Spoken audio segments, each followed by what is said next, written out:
Pete here with the smallbusinessresourcecenter.com and Small Business Resource Center YouTube channel with your update on the stimulus package and the negotiations that went on Friday.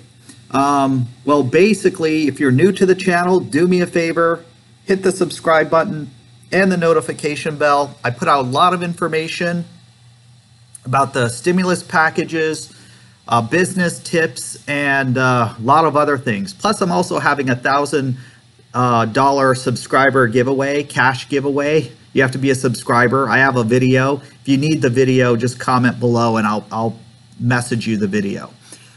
And if you're, either way, if you're new or not, smash the like button. It really helps me out for the algorithm.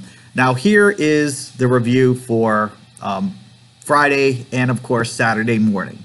The negotiations didn't go well. Of course, I was hoping to put news out yesterday and tell everybody that they agreed on the stimulus package like they said they were going to try to do.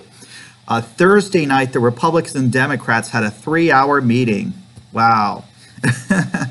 You work 8 hours plus at your job. They had a 3-hour meeting. So anyways, they left agreeing to disagree. Both sides would not budge or meet in the middle.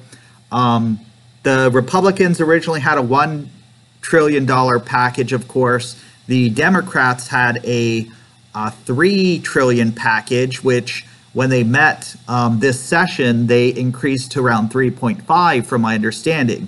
So the same problem still exists. They're talking about unemployment compensation pay, how much should it be, the term for the pandemic unemployment assistance, whether or not to open up schools and how much funding to give them, how much funding to give the post offices, and primarily the funding for state and local governments, which they want a huge amount of money.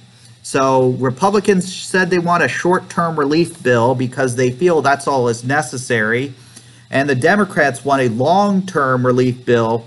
The total is about $3.5 trillion. Republicans have stated that they asked the Democrats to meet in the middle, and they basically have done that. But the Democrats are giving a scenario where they're saying it's my way or the highway. They're actually not budging. So many of the Democrats said they feel that the American public will blame President Trump for the negotiations not going well if the stimulus package does not pass. So keep in mind the senators had months to work on this and iron out details. Even though they're at recess, I just feel it's ridiculous to not work on this. But it seems like they didn't do anything until, and now, you know, they're not passing it. So President Trump has said that if they're not going to get this done, he's going to have to do something. With millions of Americans needing financial support due to job loss, reduction in business and business closures due to the state regulations, because federally they're not closing these typically. Trump said he will, once again, he said he will enact executive orders if he needs to, if the Senate does not pass the new HEALS Act soon, and extend the pandemic unemployment assistance or the unemployment compensation benefits. He also would extend eviction protection, payroll cuts that would be retroactive to July 1st. That would put more money in your pocket if you're on payroll and help save the employer money.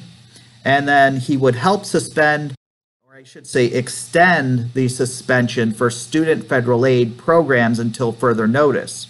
So unemployment is at 10.2% right now, which is higher than the 2008 financial crisis. But you have to keep in mind, most of this is due because of financial programs. There's a lot of people who do not want to go to work because they're getting paid more to stay at home. And this is an ongoing problem. And there's business shutdowns because of programs where they basically, well, if you're getting the Paycheck Protection Program, I'm not saying that's a bad thing, but some are not even open because of the fact that they're just saying, okay, I'm just going to live off this money and not even be open. When the point of the programs is actually to be open and to work and then use that money to further cushion you while you ramp business back up. So these regulations have a ripple effect. if people aren't working and businesses are closed, it actually has a domino effect where things get worse. More people are afraid to go out and spend. Me, I'm a real estate agent primarily, and I know in my business there are a lot of people who don't want to sell. I understand some of them are high risk. Don't get me wrong. If you're high risk, I don't recommend taking any precautions. I mean, any risky behavior. But there are a lot of precautions you can take to be safe. You know, we have regulations in Pennsylvania. Those regulations make it so that we're safe. We have personal protective equipment, booties, gloves, hand sanitizer, hand wipes. So then when you go to look at any homes, it's simple to wipe everything down. You don't really touch any doorknobs. If you have a, sanitizer cloth in your hand, you use that to open and close any doors or turn off and on any switches. So there's a lot of things you can do to be safe and still operate a business. But being completely closed doesn't really help anybody, in my opinion, and that's not the federal regulations. So America did add 1.8 million jobs in July, and that is a lower number than the previous year, or I should say month, excuse me, but that's due to the fact of, what's happening in our industries. So keep in mind, I see businesses shut down all the time, and people who don't want to work because of the stimulus packages and the financial incentive that they're offering to stay at home. In regards to businesses also, this has a ripple effect.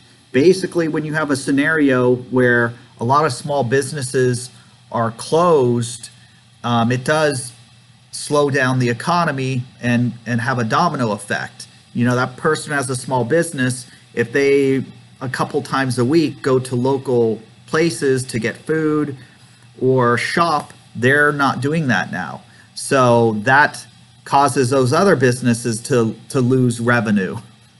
Another example, being a real estate agent, of course, is I have had scenarios where just recently, of course, I said I got to drop off a deposit check, and they said they know I probably won't be able to get in the building to drop it off because the building is locked. So this is happening, and it's just creating more problems. Of course, yeah, I can mail it, but you got to keep in mind it's a corporate office building, and a lot of those people are probably shut down and not working. So it does create problems.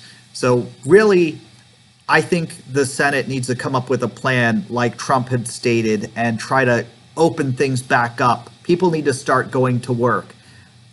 And there's nothing else to say besides that. I don't know. If you have a disagreement, comment below, tell me. Or if you think it's a good idea to go back to work, of course, smash a like button and comment below and tell me what you think there. All right, this is Pete with the Small Business Resource Center. That's the update. Oh, one other thing. I could not find when Senate is going to meet. They're supposed to be on recess right now. Apparently, this says they are on recess, but many of them said they will come back if they have made a decision. They're supposed to be on recess for 31 days. I think this is ridiculous. I know for a certain fact, if you told your boss you're taking a 31-day vacation when there are problems and your business was about to go out of business, you probably wouldn't be returning back to a job. Right? All right. Well, it's Pete with the Small Business Resource Center. Have a great day.